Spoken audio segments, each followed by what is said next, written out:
বাংলার গ্রামীণ সংস্কৃতিতে বাইজের নৌকা এক অনন্য ঐতিহ্য। বিশেষ করে বর্ষাকালে যখন চারিদিকে নদী নালা ভরে ওঠে তখন গ্রামে গ্রামে বাইজের আয়োজন হয়।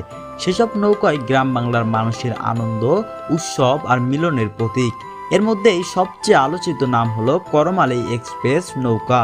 করমালী এক্সপ্রেস নৌকা শুধু একটি নৌকায় নয়, এটি এক চলমান উৎসব। যখন সন্ধ্যা নামে নৌকাটি আলোকসজ্জায় ঝলমল করে ওঠে, ডুবো আলো, রঙিন বাতি আর বাদ্যযন্ত্রের আওয়াজে মিলেমিশে নদীর বুকে সৃষ্টি করে এক অপূর্ব দৃশ্য।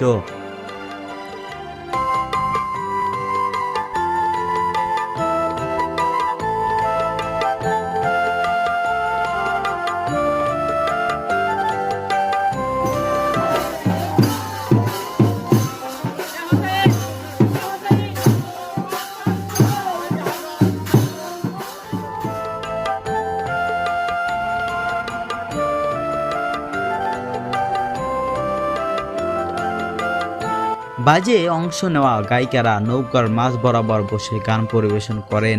বাটিয়ালি, মুর্শিদি, আধুনিক কিংবা লোকগান সব মিলিয়ে পরিবেশ হয়ে ওঠে জমজমাট। গ্রামের মানুষ নৌকার দুপারে ভিড় জমায়, কেউ বাঁশের বাঁচায় বসে, কেউ বা নদীর ধারে দাঁড়িয়ে সুরেলা গান শোনে। শিশু কিশোরীরা দৌড়াদৌড়ি করে আনন্দে মেতে ওঠে।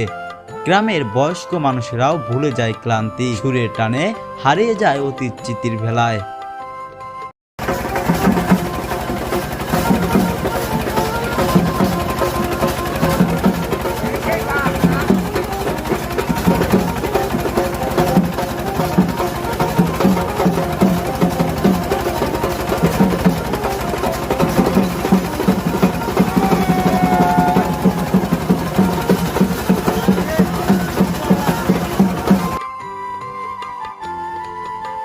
করমালী এক্সপ্রেস নৌকা শুধু বিনোদনের মাধ্যমে নয়, এটি মানুষের ভালোবাসা, বন্ধন আর ঐতিহ্যের প্রতীক।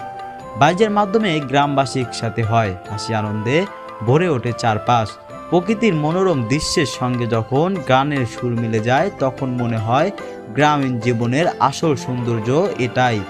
সব মিলিয়ে বলা যায় করমালী এক্সপ্রেসের বাইজের নৌকা শুধু প্রতিযোগিতা নয়, এটি গ্রামীণ ঐতিহ্য, আনন্দ, উৎসব, ভালোবাসা আর মানুষের মিলন মেলার এক অমূল্য প্রতীক।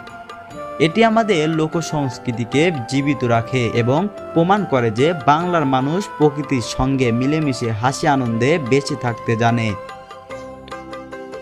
তো বন্ধুরা, করমালী নৌকাটির প্রতিবেদন আপনাদের কাছে কেমন লেগেছে অবশ্যই কমেন্ট বক্সে জানিয়ে যাবেন এবং এরকম ভিডিও পেতে অবশ্যই পেজটি ফলো করে রাখবেন।